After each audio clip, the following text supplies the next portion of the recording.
Hey guys, today I thought it might be fun to take a look at an issue from the iconic disc magazine series, Loadstar. Loadstar of the hill people. No, not Lothar, unless of course you're Mike Tyson. Thank you.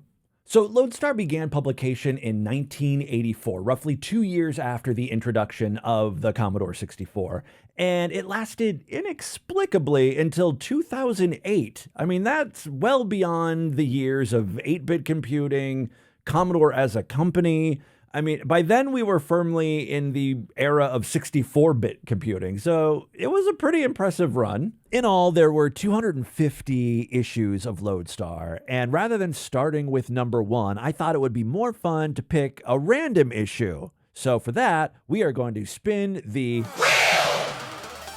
of Loadstar. We've got 250 spots on the wheel, one for every issue of Loadstar. Let's see where it lands. Round and round she goes. Where she stops, Loadstar goes. We are going to take a look at issue 157. Let's do it. All right, we are loading issue 157, Castle Loadstaria. And we are greeted with some cool opening artwork. And of course, every issue of Loadstar's got some banging music. Excuse me as I vibe. That's enough. Look, I am a sucker for SID music, but this gets a little repetitive. Thankfully, you can tap the S key and silence the as much as I liked it. It's, a little goes a long way. Anyway, the first section is the Loadstar Files, and this is most like a magazine. This is where you'll find your articles. I gotta be honest, when I was a kid, I blew right past these articles. Did not read any of them. I went right to the games and the music and stuff. I was 11. These articles are actually really cool from a historical perspective, because you can actually see what's going on in the world of Commodore at weird points, like the mid to late 90s. It wasn't a great time if you were a fan of Commodore. I mean, the company had declared bankruptcy, all major software publishers had moved on, left the platform, magazines were shutting down. It's like, if you wanted information about your beloved computer, I don't know where you'd look. Apparently you could turn to Loadstar. They had some really interesting articles like this one.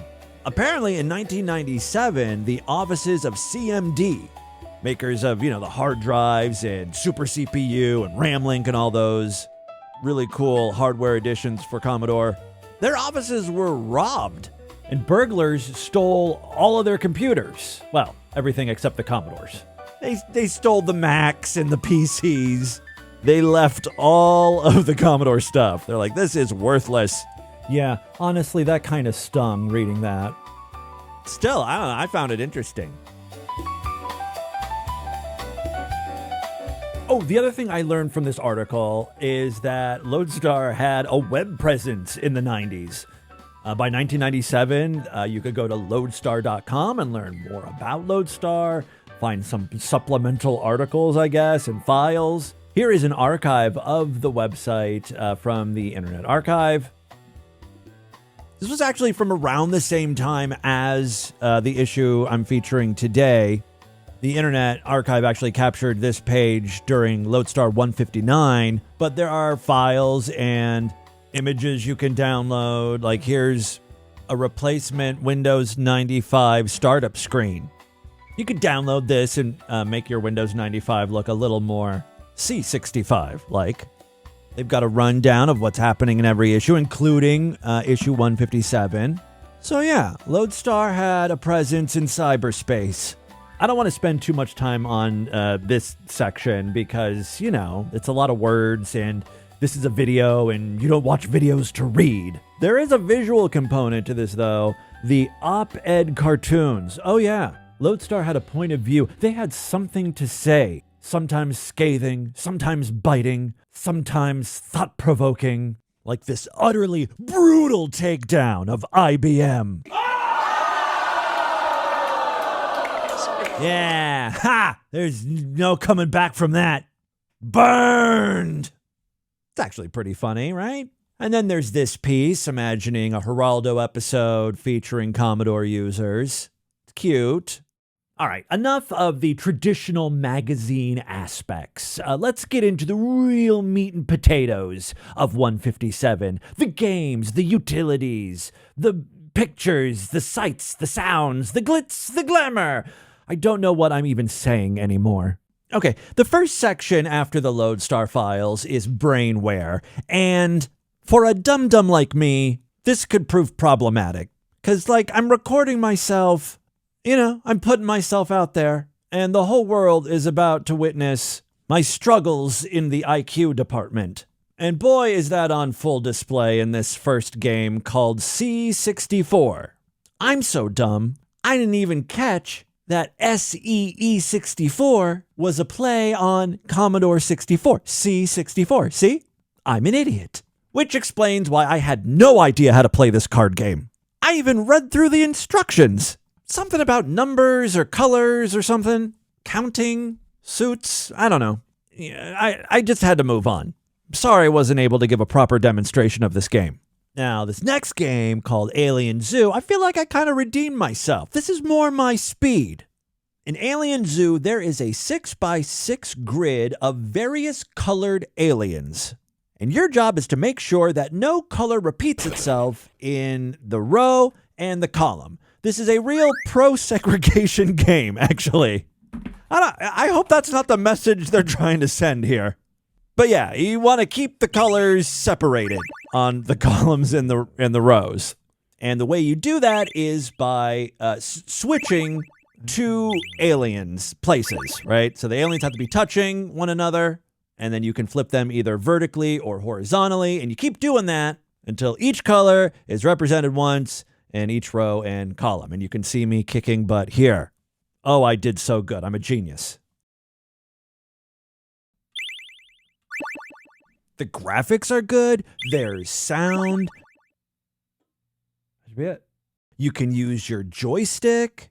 I was able to understand the instructions. All in all, wins all around. I feel like that took me longer than it should have. All right, number one. All right. 27 moves. Racketmeister is the next selection in the Brainware column, and I think it's misplaced. It's just sound effects, but, I like it when my computer makes noise, so here's what Racketmeister does. Cycle through them all.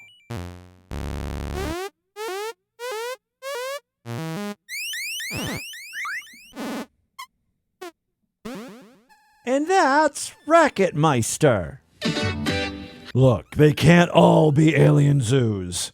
Brainware also includes some crossword puzzles. Look at how good I did. Completed it. I didn't cheat at all. Maybe the less I talk about it, the less suspicious I'll sound. The next section was titled Helpware, and I kind of thought that was going to be a dud. It was going to be get help with school homework, stuff for nerds. I was actually pleasantly surprised. Under Helpware, there was an animation viewer. And what's cool about that is it uses your mouse, if you have a mouse, which honestly, very few programs use a mouse. So it was great to use. I'm just going to keep saying mouse over and over. Anyway, it was cool to use a mouse. The other thing this program requires is an REU, which I wasn't expecting. Thankfully, I've got I have one. I actually have a Commodore 64 Ultimate. It just came a few days ago. I even replaced the case with a clear C64C case, and I blinged it out with some tacky RGBs. It's a whole thing. You'll see it in a minute. Anyway, it's super easy to go into the menu, enable the REU, juice up that C64 with 16 megabytes. Let's get back into Animation Viewer and see what we can animate. This time it doesn't give us an error. It just lets us know. It's like, hey, we're going to use the REU. Cool. It took me a couple minutes to figure out how to use this thing. I assumed you'd go to File, Open, pick an animation, and then view said animation. What you actually need to do is click on frames, and that's how you can load up some of the animation examples. And actually, it's really cool. Let's just go right down the list, and we'll start with the dog. Takes a few seconds to import all of the frames. It's not too bad, though. And then, obviously, you just go up and click play. And we get a pretty smooth animation of a dog running. You can even adjust the speed. Now he's really flying. Here are the other animations, just so you can see.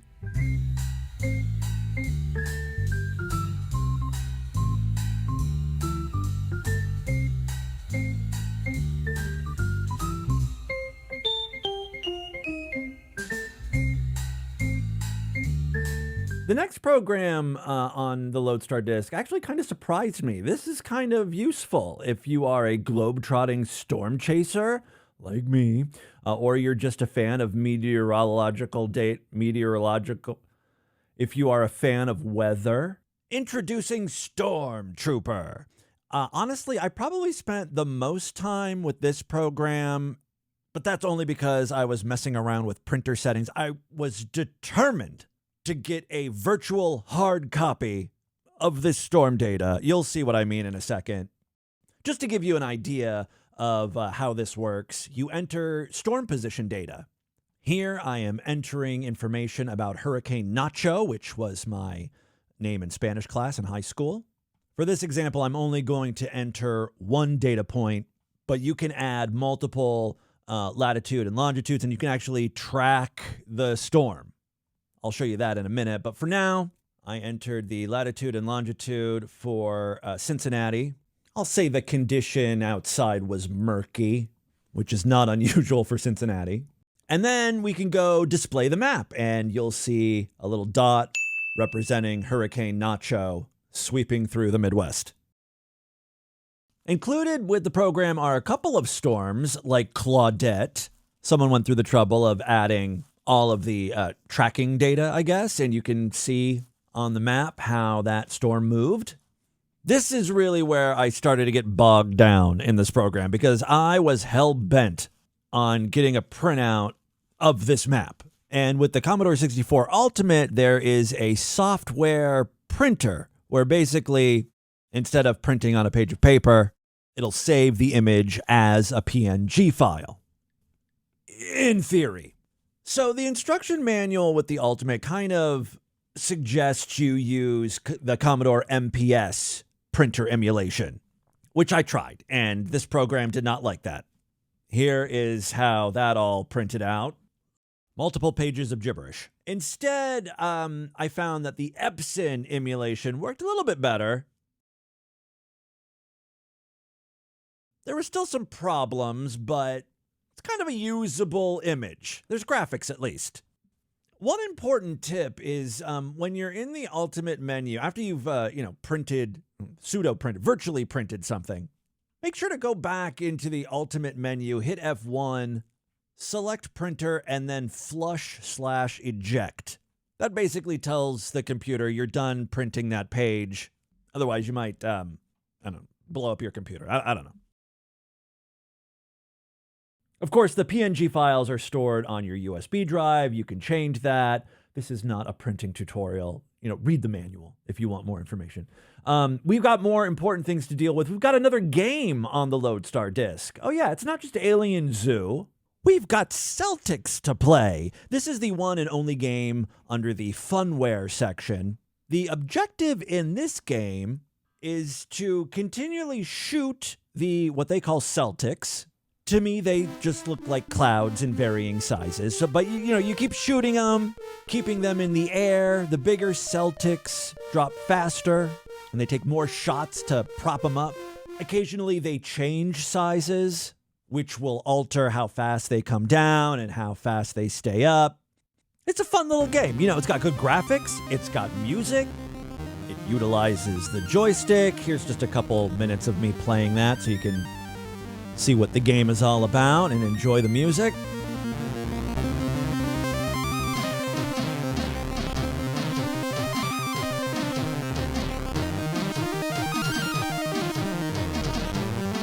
See, the real problem with this game is sometimes the clouds turn into black sunglasses, and it's hard to see against the gray and black background, and that's really what does me in.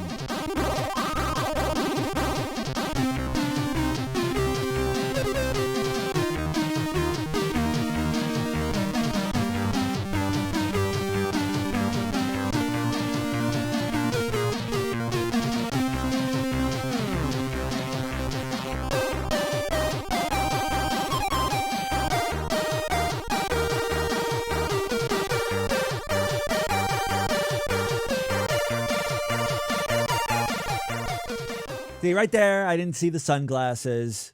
Boom, dead. I thought I did well.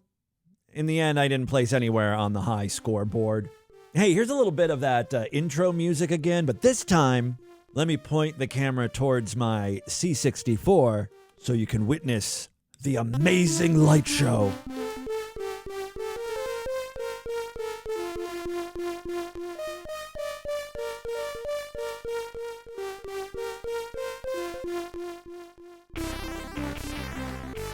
Maybe this song doesn't really do the RGB lighting justice here. Some of those multi-SID songs, those things will get the computer flashing like crazy.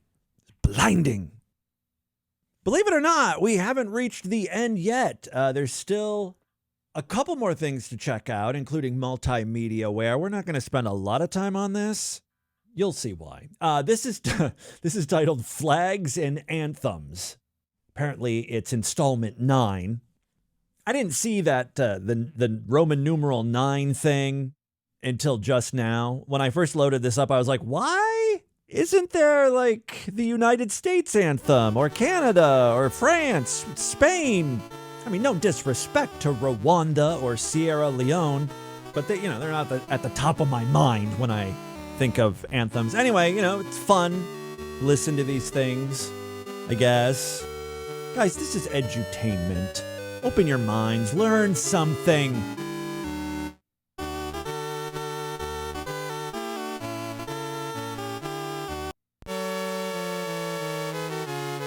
Hey, I learned something. Today I learned Puerto Rico has their own national anthem, which apparently has no words. We'll do one more here. Check out Singapore. And then, move on.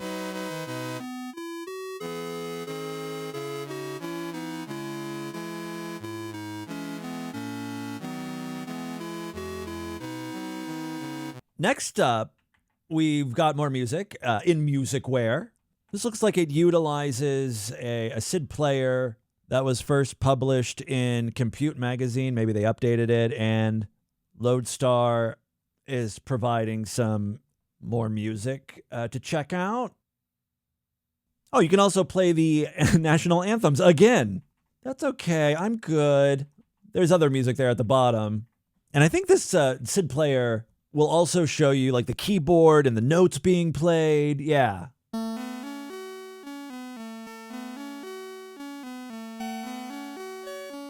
Again, just a fun addition. There's actually a lot of stuff. It's kind of no wonder Loadstar lasted so long. I bet you the subscribers were pretty happy every month with just the sheer number of things to do on the disc. Now, the other Musicware file you may have seen isn't actually anything you can run. It's just like an article about how to order some SID music. Same with Geos, the Geosware section.